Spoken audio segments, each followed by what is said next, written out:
Il y a une vérité que presque personne n'ose dire. Peut-être n'es-tu pas celui qui utilise les mots. Peut-être que les mots t'utilisent toi. Depuis petit, on t'a appris que parler sert à communiquer des idées.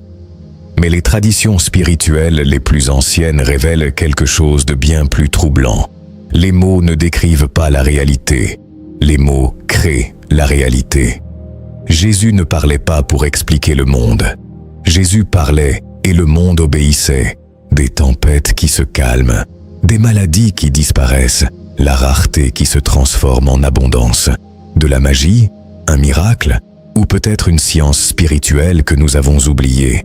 Dans cette vidéo, tu découvriras ce qu'est vraiment le Logos, pourquoi les mots de Jésus avaient un pouvoir réel et comment apprendre à parler depuis ce même lieu intérieur pour que ta réalité commence à répondre d'une manière complètement nouvelle.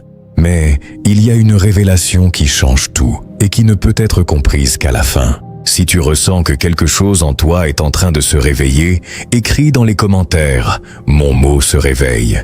Et si ce message touche quelque chose de profond dans ton âme, tu peux soutenir l'énergie de cet espace spirituel à travers un super chat. Respire profondément, car ce que tu es sur le point de te rappeler a toujours été en toi. Il existe une connaissance qui n'est née ni dans un livre, ni inventée par une seule culture.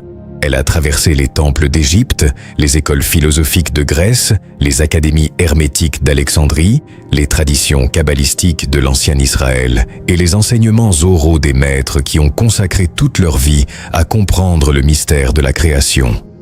Ce n'était pas une connaissance pour tous. Non pas parce que les gardiens de ce savoir étaient arrogants ou exclusifs, mais parce que la transmettre sans préparation était, littéralement, dangereux.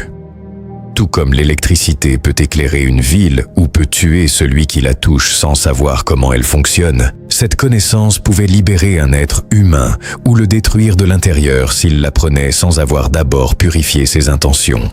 Le secret central de toutes ces traditions est un seul et unique.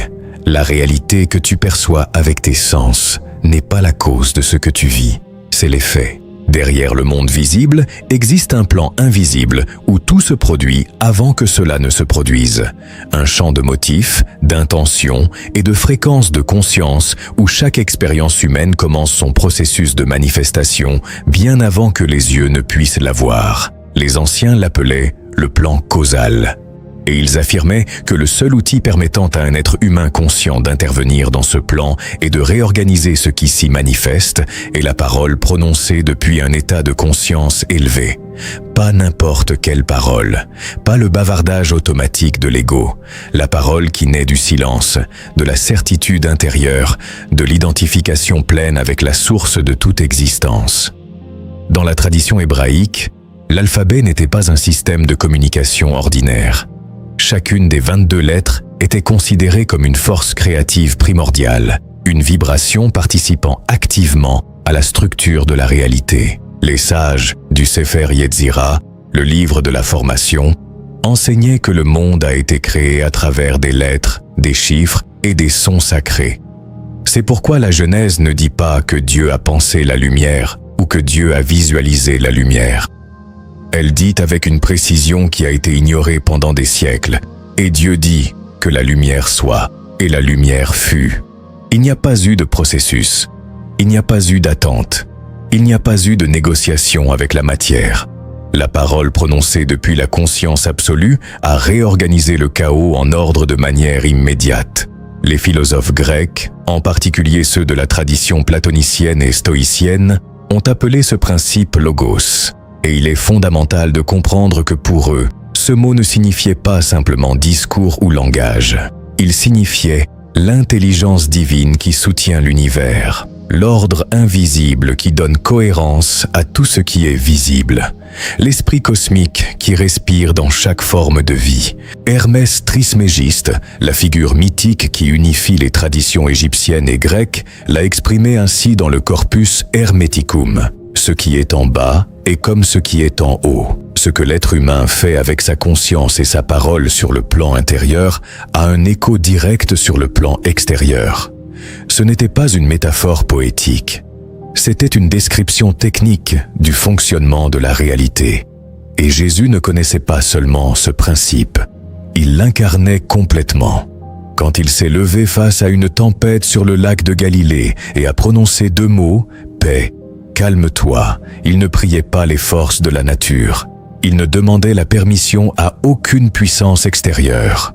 Il parlait depuis le plan où la réalité s'organise avant de se manifester. Il déclarait depuis la conscience du Logos. Et la tempête obéissait. Car à ce niveau de conscience, la parole n'est pas une description du monde. C'est une instruction directe au champ invisible qui soutient le monde. Si quelque chose en vous reconnaît cette vérité, écrivez dans les commentaires « Je me souviens de l'origine ». Et si cette sagesse résonne profondément en vous, vous pouvez soutenir cette énergie du canal avec un super chat, comme un échange conscient qui permet à ce savoir de continuer à s'étendre. Maintenant vient la question que beaucoup ont posée en silence et que peu ont osé formuler à voix haute. Si les mots ont tant de pouvoir, si les sages de toutes les époques ont enseigné cela, si le propre Jésus a démontré que parler depuis la conscience profonde réorganise la réalité, alors pourquoi ta vie n'a-t-elle pas encore changé? Tu as prononcé des millions de mots dans ta vie, tu as déclaré des affirmations devant le miroir, tu as répété des mantras avant de dormir, tu as écrit tes désirs dans des carnets spéciaux, tu as demandé, supplié, visualisé, et pourtant, de nombreuses choses restent exactement les mêmes. La raison n'est pas que le principe soit faux. La raison est qu'il y a un fossé profond entre les mots que tu prononces consciemment et l'identité que tu portes gravée dans les couches les plus profondes de ton être. Quand tu dis à voix haute que tu es prospère, tandis qu'à quelque part en toi une voix plus ancienne murmure qu'il n'y a pas assez pour moi, l'univers ne reçoit pas un message clair. Recevez 2 signaux contradictoires. Et le signal qui est installé depuis le plus longtemps, celui qui a été construit depuis l'enfance à travers la répétition, l'émotion et l'expérience vécue, c'est celui qui prédomine. Pas parce que vous êtes faible, mais parce que cette identité profonde a été construite avant que vous ayez des outils pour la remettre en question. Depuis votre naissance, vous avez commencé à absorber des définitions sur qui vous êtes, ce que vous méritez, combien vous valez, jusqu'où vous pouvez aller. Votre famille, la culture, les figures d'autorité, les blessures précoces, toutes ces sources ont déposé en vous une programmation qui fonctionne de manière complètement automatique, comme un système d'exploitation qui tourne en arrière-plan sans que vous le voyiez. Et c'est depuis ce système d'exploitation que parlent la plupart des gens. Pas depuis leur conscience profonde, depuis leur conditionnement. Mais il y a un deuxième problème qui est encore plus immédiat et plus facile à observer dans la vie quotidienne. La plupart des gens utilisent le langage de manière descriptive plutôt que déclarative. Il existe une différence radicale entre ces 2 modes d'utilisation du mot. Lorsque tu décris ta réalité, tu fais l'inventaire de ce qui existe. Lorsque tu la déclares, tu instruis le champ invisible sur ce qui doit exister. Chaque fois que tu dis que tu es malade, que tu n'as pas d'argent, que rien ne fonctionne pour toi, que cela t'arrive toujours, tu n'es pas honnête avec ta situation. Tu es quelque chose de beaucoup plus puissant et de beaucoup plus dangereux. Tu émets une instruction. Tu dis à ton esprit, à ton système nerveux, à ton champ énergétique et, selon les traditions les plus anciennes, au plan causal de ta réalité, de continuer à générer exactement ce que tu décris. C'est l'équivalent spirituel d'arroser constamment une plante que tu ne veux pas voir grandir et ensuite être surpris qu'elle continue à croître. Les sages de l'Antiquité l'ont compris clairement. Le mot a 2 fonctions opposées. Vous pouvez sceller une réalité et empêcher quelque chose de changer. Ou vous pouvez être l'instrument de libération qui brise les schémas invisibles et ouvre l'espace pour que quelque chose de nouveau émerge. La différence entre ces 2 fonctions ne réside pas dans le mot lui-même. Elle se trouve dans le niveau de conscience à partir duquel ce mot est prononcé. Une déclaration faite depuis la peur, depuis le doute, depuis le besoin, renforce la séparation. Une déclaration faite depuis la certitude, depuis l'identité avec la source, depuis le silence intérieur où l'ego n'interfère pas, cette déclaration a le pouvoir du Logos. Et c'est précisément cette distinction que Jésus incarnait et que presque aucune tradition religieuse ultérieure n'a osé enseigner avec la radicalité qu'elle mérite. Si cette vérité vous fait éveiller, écrivez dans les commentaires « Je brise l'illusion ». Et si tu sens que cet enseignement touche quelque chose de profond en toi, tu peux envoyer un super chat comme un geste d'échange énergétique conscient pour soutenir cet espace. L'évangile de Jean ne commence pas par une histoire. Il ne commence ni par une naissance, ni par un miracle. Il commence par une déclaration philosophique et spirituelle d'une densité qui n'a pas encore été complètement comprise par la théologie conventionnelle. Au commencement était le Logos, et le Logos était avec Dieu, et le Logos était Dieu. Cette phrase a été traduite dans presque toutes les langues du monde par un mot qui simplifie jusqu'à la distorsion, le mot. Au commencement était le mot. Et bien que cette traduction ne soit pas tout à fait incorrecte, elle élimine des couches entières de signification qui étaient parfaitement compréhensibles pour quiconque éduqué dans la philosophie du 1er siècle, et qui sont absolument fondamentales pour comprendre le véritable message de l'Évangile. Logos dans le grec ancien n'était pas simplement un mot au sens de son articulé. C'était le principe actif de l'intelligence universelle. C'était la raison qui organise le chaos. C'était l'esprit divin qui s'exprime à travers toute forme de vie. Lorsque le texte dit que le Logos s'est fait chair et a habité parmi nous, il affirme quelque chose qui va bien au-delà de la théologie traditionnelle. Il dit que cette intelligence cosmique, ce principe créateur qui soutient l'univers, a trouvé en Jésus un canal d'expression complètement libre de distorsion, sans le bruit de l'ego, sans les couches du conditionnement, sans la séparation entre l'humain et le divin que la plupart des êtres humains expérimentent comme leur état normal. C'est pourquoi lorsque Jésus a dit aux paralytiques de se lever et de marcher, il ne récitait pas une prière pleine d'espoir. Il ne visualisait pas une possibilité future.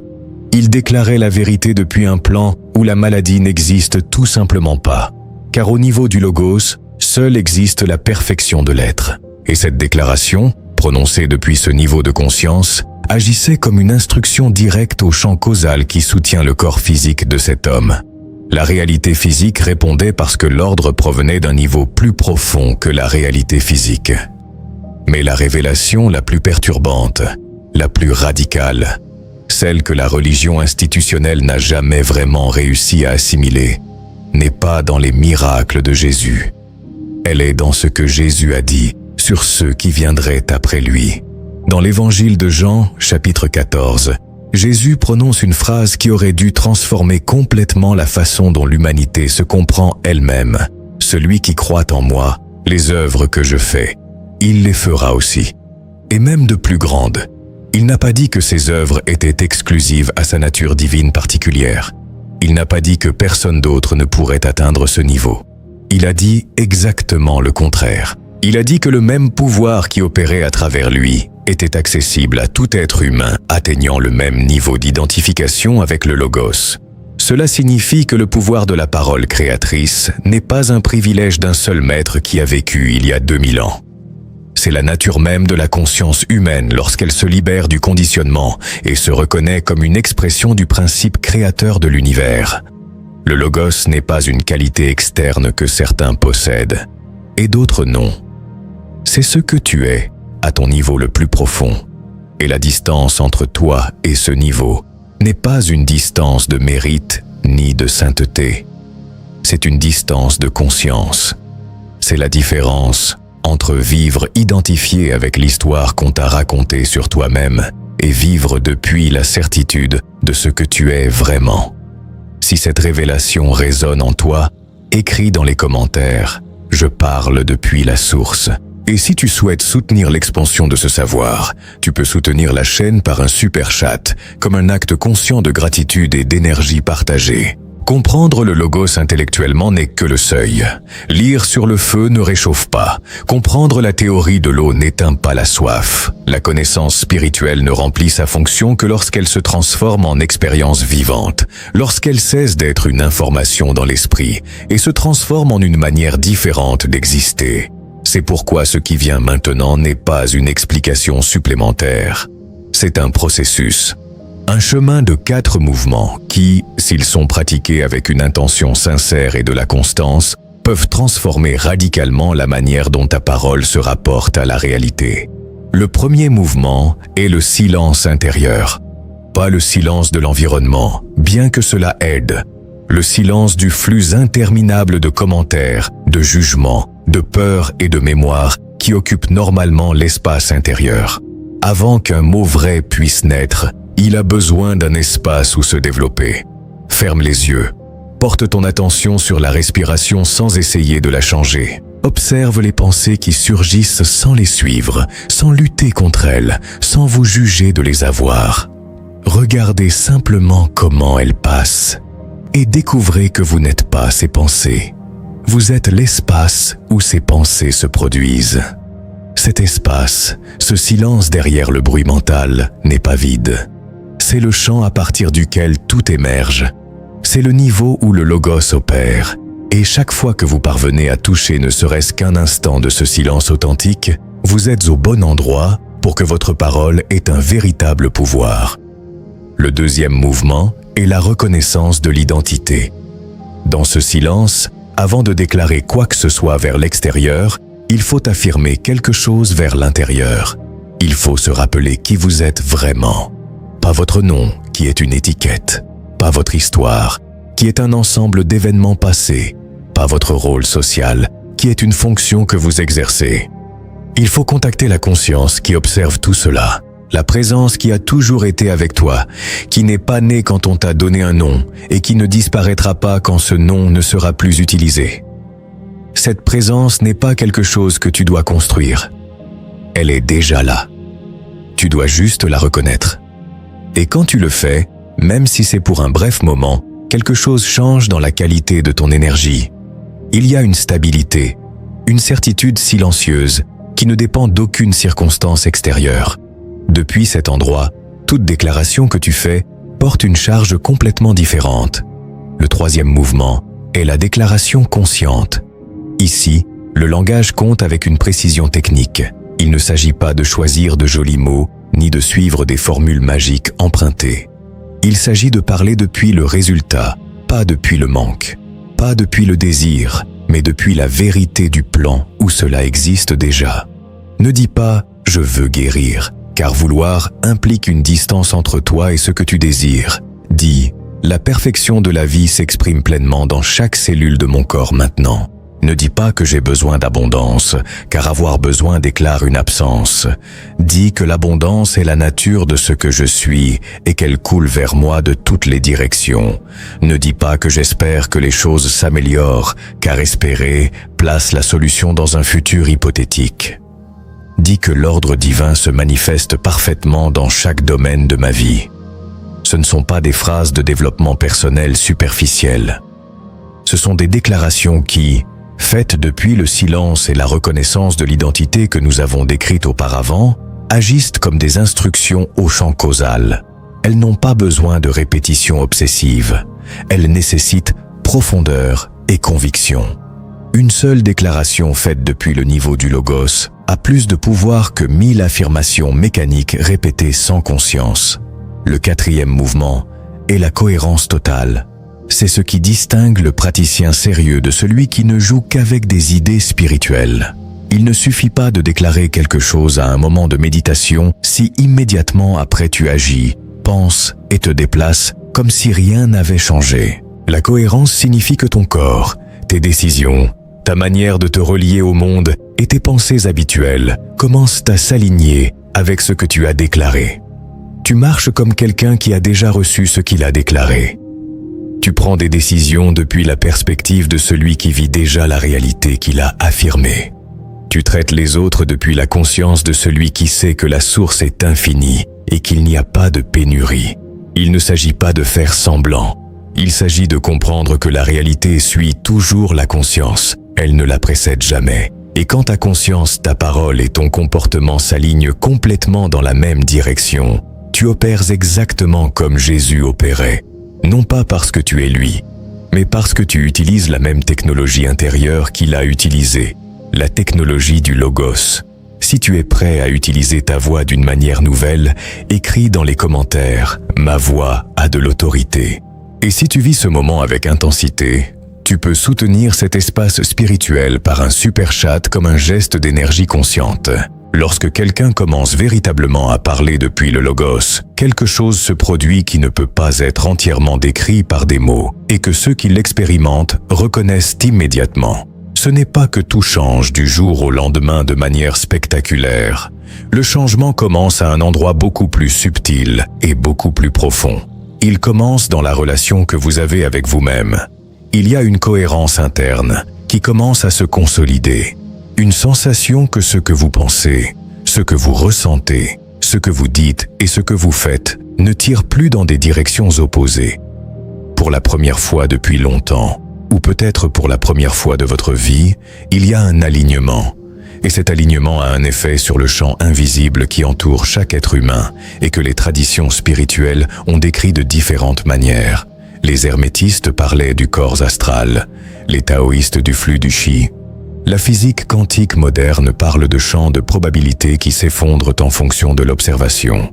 Quoi que soit le langage que tu utilises, la réalité qu'ils décrivent est la même. Lorsqu'un être humain atteint une cohérence interne entre sa conscience la plus profonde et son expression extérieure, le champ des probabilités qui entoure sa vie commence à se réorganiser. Et alors, des choses commencent à se produire qui, d'un point de vue ordinaire, semblent des coïncidences.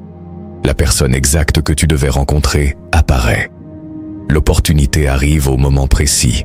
La ressource manquante se présente de manière inattendue. La solution à un problème qui semblait insurmontable se révèle d'elle-même. Ce n'est pas que l'univers te récompense d'avoir dit les mots justes. C'est que tu as cessé de créer une interférence entre ce que tu es à ton niveau le plus profond et ce que tu manifestes dans le monde. Tu as retiré les obstacles internes qui empêchaient l'intelligence du logos de circuler à travers toi sans distorsion. Et quand cette intelligence coule librement, elle organise les circonstances externes avec une efficacité que l'esprit rationnel ne pourrait jamais planifier. Il se passe quelque chose d'autre qui est peut-être le plus transformateur de tout. Tu changes la manière dont tu te rapportes à la difficulté. Quand quelque chose ne fonctionne pas comme tu l'espérais, quand une circonstance semble défavorable, tu ne l'interprètes plus automatiquement comme un signe que quelque chose ne va pas chez toi ou que l'univers est contre toi. Tu commences à le voir comme une information, comme un indicateur qu'il y a un certain niveau de ta conscience qui n'est pas encore complètement aligné. Et au lieu de réagir par la peur ou par la plainte, tu te demandes en silence quelle partie de ma croyance profonde a créé ce miroir. Et à partir de cette question, tu peux transformer la cause, pas seulement te lamenter sur les faits. C'est ce que les maîtres spirituels de toutes les époques ont essayé d'enseigner avec plus d'urgence que toute autre chose. Non pas que la vie ne comporterait pas de difficultés. Cependant, la relation que tu as avec les difficultés peut se transformer complètement lorsque tu cesses de te voir comme une victime de circonstances externes et commences à te reconnaître comme le champ de conscience d'où émergent ces circonstances. Le logos n'est pas un pouvoir que tu obtiens. C'est ce que tu découvres que tu es déjà lorsque tu retires tout ce que tu n'es pas. Et depuis cette découverte, chaque mot que tu prononces porte le poids de la totalité. Chaque déclaration que tu fais depuis cet endroit n'est plus une tentative de changer le monde. C'est une expression naturelle de qui tu es. Et le monde ne peut que répondre. Si tu ressens cette vérité en toi, écris dans les commentaires « Ma parole crée ». Et si tu souhaites aider cette communauté consciente à continuer de croître, tu peux envoyer un super chat comme un geste d'expansion spirituelle partagée. Il existe un piège spirituel si subtil que la plupart des chercheurs y tombent sans s'en rendre compte. C'est un sabotage invisible qui opère après que tu as prononcé ta déclaration la plus puissante, après que tu as invoqué le logos avec clarté, après que tu as fait tout correctement selon les enseignements. Cette erreur ne se produit pas au moment de parler, mais dans les heures et les jours qui suivent. C'est l'incohérence entre ta parole sacrée et ton dialogue interne ordinaire. Imagine que tu construis un château de sable sur la plage. Chaque affirmation consciente est comme ajouter un bloc solide à la structure. Mais si chaque fois que tu tournes le dos, une vague de pensées contradictoires vient et détruit ce que tu viens de construire, tu ne verras jamais le château achevé. C'est exactement ce qui se passe dans la conscience de millions de personnes qui étudient la spiritualité, mais ne vivent pas de transformation réelle. Il se lève le matin, s'assoit en méditation, prononce des décrets puissants sur l'abondance, la santé, la paix intérieure. À ce moment-là, il y a alignement, il y a cohérence, il y a pouvoir. Mais à peine ont-ils terminé, à peine retournent-ils à leur journée ordinaire, l'esprit conditionné reprend le contrôle. Et cet esprit n'a pas été reprogrammé. Il continue d'opérer selon les mêmes schémas de manque, de peur et de limitation qui étaient installés depuis des décennies. Alors, pendant le petit déjeuner, ils pensent à leurs dettes avec anxiété. Au travail, ils se plaignent de ne pas gagner assez. Dans l'après-midi, ils s'inquiètent pour l'avenir. Le soir, ils passent en revue mentalement tout ce qui s'est mal passé. Chacun de ces pensées est un contre-ordre. Chaque préoccupation est un mot inversé. Chaque plainte est un décret de ce que vous ne voulez pas, mais que vous renforcez. L'univers ne répond pas à ce que vous avez dit une fois avec intention pendant 5 minutes. Il répond à la moyenne de votre vibration mentale tout au long de la journée. Réponds au signal dominant que tu émets avec le plus de fréquence et de cohérence. Si tu déclares la prospérité pendant 5 minutes, mais que tu penses à la pénurie pendant 12 heures, devine quel est le signal qui façonne ta réalité. Les anciens maîtres comprenaient cela profondément. Ils n'enseignaient pas les affirmations comme des techniques isolées. Ils enseignaient la transformation complète de l'identité. Parce qu'ils savaient que si tu changes qui tu es au fond de toi, tes mots reflèteront naturellement cette nouvelle identité, sans avoir besoin de rappel constant. Jésus n'avait pas besoin de se rappeler d'être compatissant. La compassion était sa nature. Il n'avait pas besoin de se répéter de faire confiance au Père. La confiance était son état permanent. Sa parole était puissante parce qu'il n'y avait pas de distance entre ce qu'il disait et ce qu'il vivait. Il n'y avait pas un moi méditatif qui déclarait des vérités élevées et un moi quotidien qui les oubliait immédiatement.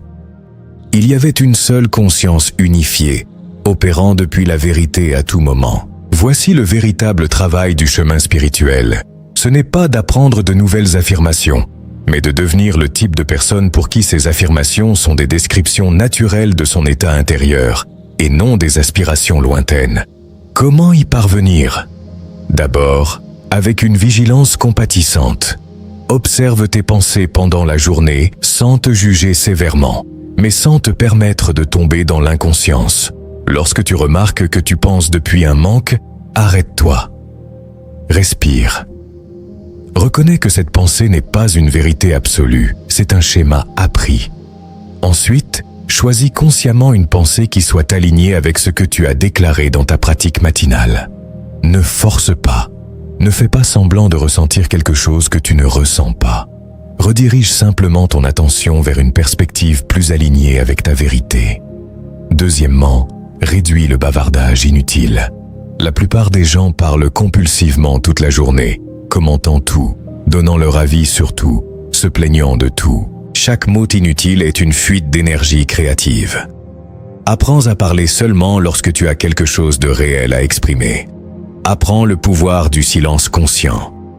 Troisièmement, entoure-toi d'influences qui renforcent ta nouvelle identité, pas qui la sapent. Si tu passes 8 heures par jour à écouter des nouvelles catastrophistes, des conversations négatives et du contenu qui renforce la peur, ton champ mental se contamine, peu importe la puissance de ta méditation matinale. L'environnement mental dans lequel tu vis le reste de la journée a plus d'influence.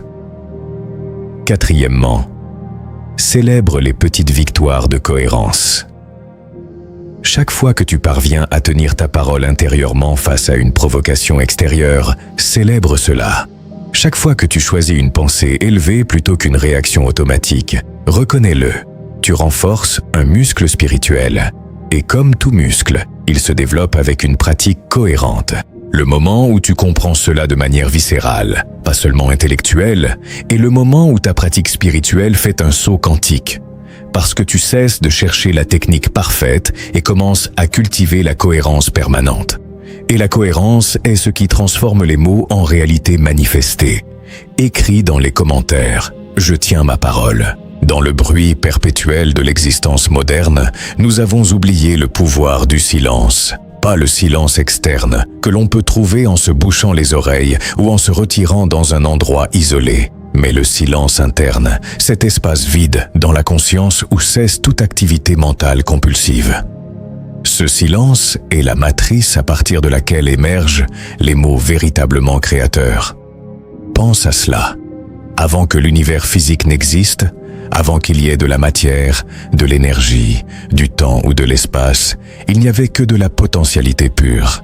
Les mystiques l'appellent le vide. Les physiciens quantiques l'appellent le champ de point zéro. Les sages orientaux l'appellent sunyata. Tous désignent la même réalité. Un silence si profond, si complet, qu'il contient toutes les possibilités. De ce silence primordial est émergé le premier mouvement, la première vibration, le premier son. Et ce son contenait en lui-même le modèle de tout ce qui viendrait ensuite. Lorsque tu parles depuis le silence intérieur, tu te connectes à ce même principe créatif. Ta parole cesse d'être un bruit superficiel et devient une extension du verbe primordial. Mais si tu parles depuis le bruit mental, depuis l'agitation émotionnelle, depuis le dialogue intérieur frénétique, tes mots sont comme des échos distordus. Ils ont une forme, mais pas de substance. Ils ont du volume, mais pas de pouvoir. Jésus passait des nuits entières en silence contemplatif. Ce n'était pas de l'évasion. C'était une recharge à la source.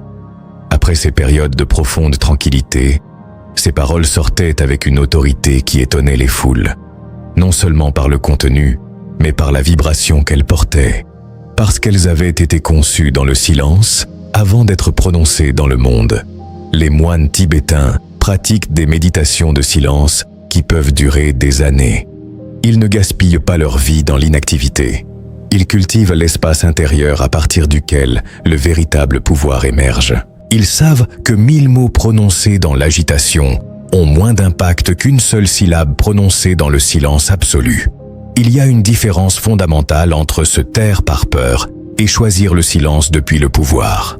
Beaucoup de gens restent silencieux parce qu'ils ont peur de parler, peur d'être jugés, peur de se tromper. Ce silence est chargé de tension, d'énergie réprimée. Ce n'est pas le silence dont nous parlons. Le silence sacré est actif, pas passif. C'est un état d'alerte sereine, de présence totale sans besoin de remplir l'espace avec du son. C'est être si plein intérieurement que tu n'as pas besoin de mots pour valider ton existence. Lorsque tu atteins cet état, quelque chose d'extraordinaire se produit. Tu découvres que tu peux communiquer sans parler. Ta seule présence transmet plus que n'importe quel discours ne pourrait le faire. Les gens se sentent affectés par ton champ énergétique sans que tu aies besoin d'expliquer quoi que ce soit.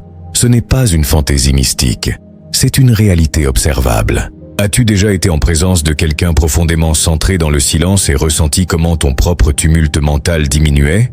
Cette personne transmet de la cohérence. Son champ électromagnétique, que la science peut mesurer, émet un motif ordonné qui influence les champs de ceux qui sont à proximité. Maintenant, imagine parler depuis cet état. Lorsque tu ouvres la bouche après avoir habité ce silence, tes mots portent cette cohérence. Tu n'as pas besoin de crier, tu n'as pas besoin de répéter, tu n'as pas besoin de convaincre. Tu déclares simplement, et il y a un poids dans ta voix qui fait que les autres écoutent différemment. Pratiquer le silence conscient ne signifie pas se retirer du monde. Cela signifie apprendre à porter cet espace de tranquillité intérieure avec toi tout en naviguant dans ta vie quotidienne. Tu peux être au milieu d'une conversation et maintenir un noyau de silence en toi. Tu peux résoudre des problèmes complexes tout en habitant simultanément cet espace de calme. La paradoxe est que lorsque vous apprenez à apprécier le silence, vos mots deviennent plus puissants, pas moins, parce que vous parlez moins. Mais quand vous parlez, chaque mot compte. Chaque phrase a été distillée dans le silence avant d'être libérée. Il n'y a pas de mots superflus, pas de bavardage nerveux, pas de besoin compulsif de remplir l'air. Juste une expression précise de ce qui doit être dit. Les grands orateurs, les leaders qui mobilisent les masses, les enseignants qui transforment des vies, partagent tous cette qualité. Ils savent utiliser les pauses. Ils savent quand laisser le silence parler. Parce qu'ils comprennent qu'entre les mots, c'est là que le sens profond s'ancre dans la conscience de l'auditeur. Si vous voulez que votre parole ait un véritable pouvoir créatif, cultivez d'abord le silence, à partir duquel cette parole émerge. Consacrez chaque jour du temps à simplement être, sans agenda, sans rechercher des expériences spéciales, sans rien attendre. Soyez simplement conscient du silence qui a toujours été ici, sous le bruit des pensées. Et quand le moment de parler viendra, parle depuis cet endroit. Tu remarqueras immédiatement la différence. Ta voix sonnera différemment, non pas en ton, mais en qualité. Il y aura une certitude dans tes mots qui ne vient pas de l'ego essayant de convaincre, mais de la vérité résonnant depuis le centre de ton être. Écris dans les commentaires « J'écoute la voix du Logos ». Il y a un seuil sur le chemin spirituel que beaucoup recherchent, mais que peu reconnaissent lorsqu'ils le franchissent.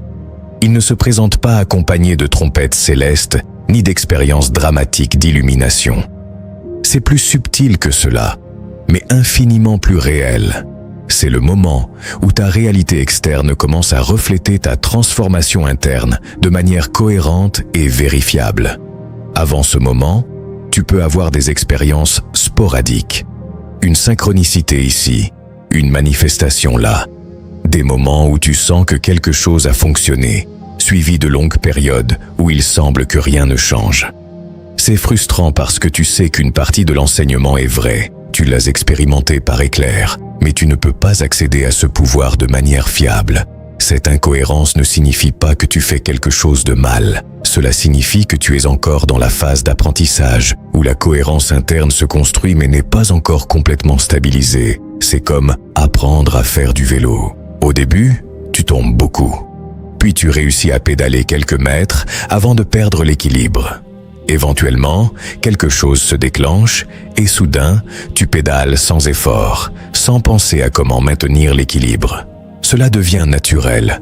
Le moment dont nous parlons est lorsque la manifestation consciente devient naturelle. Ce n'est plus quelque chose que tu essaies de faire avec effort. C'est simplement ainsi que fonctionne ta vie maintenant. Et ce changement est marqué par des signes spécifiques que tu peux reconnaître. Le premier signe est que tu cesses d'être surpris lorsque les choses s'écoulent.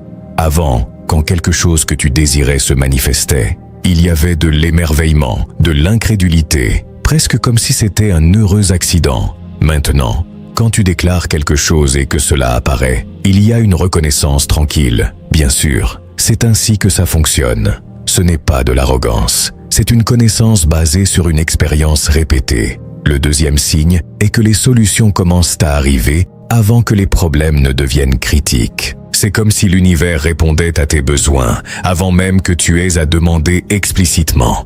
Tu penses à quelqu'un et cette personne t'appelle. Tu as besoin d'informations spécifiques et un livre tombe devant toi avec exactement ce que tu cherchais. Tu as besoin de ressources et des opportunités inattendues apparaissent. Ce n'est pas de la pensée magique.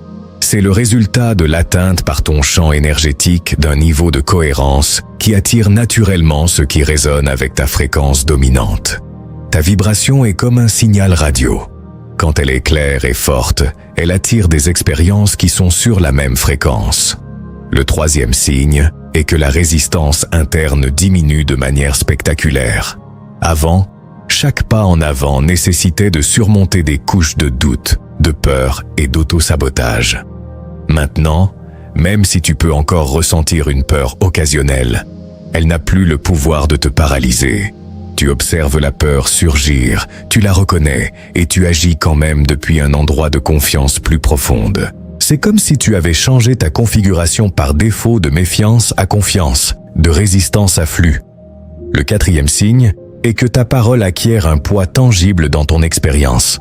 Quand tu dis quelque chose, que ce soit une intention privée ou une déclaration publique, il y a une sensation interne que cela est déjà en mouvement. Tu n'attends pas passivement de voir si cela fonctionne. Tu sais que ta parole a initié un processus causal qui se manifestera inévitablement sous la forme et au moment approprié. Cette certitude n'est pas une foi aveugle. C'est une connaissance acquise en observant des schémas cohérents dans ta vie. Tu as vu suffisamment de fois comment ta parole devient réalité pour qu'il n'y ait plus de place pour un doute sérieux. Le cinquième signe est que les personnes autour de toi commencent à remarquer quelque chose de différent en toi, même si elles ne peuvent pas exactement le nommer. Elles te cherchent pour des conseils sans que tu les offres. Elles se sentent attirées par ta présence sans raison logique. Ils commentent qu'il y a quelque chose dans ton énergie qui les calme ou les inspire. Cela se produit parce que tu as cessé d'être un chercheur anxieux et que tu es devenu un canal stable. Tu n'essaies plus d'extraire de l'énergie de l'environnement pour combler tes vides intérieurs. Tu irradies la plénitude que tu as trouvée à l'intérieur. Et cette radiation est magnétique. Le 6e signe est que ta vie quotidienne se simplifie. Non pas parce que tu as éliminé des responsabilités, mais parce que tu as éliminé le drame inutile. Les situations qui auparavant t'auraient consumé émotionnellement, tu les navigues maintenant avec équanimité. Les conflits se résolvent plus facilement ou ne surgissent tout simplement pas parce que tu n'émanes plus la fréquence qui les attire. Il y a plus d'espace, plus de légèreté, plus de facilité. Il est important de comprendre que ce seuil n'est pas une destination finale. C'est le début d'une nouvelle phase du voyage. Parce qu'une fois que ta réalité commence à obéir de manière cohérente, de nouvelles responsabilités et opportunités émergent. L'univers te fait plus confiance parce que tu as prouvé que tu peux gérer le pouvoir créatif sans le détruire. Mais la peur de ce pouvoir est réelle et doit être reconnue. Beaucoup de personnes s'approchent de ce seuil et reculent inconsciemment. Car réaliser que ta parole crée ta réalité, c'est assumer une responsabilité totale que l'ego préfère éviter.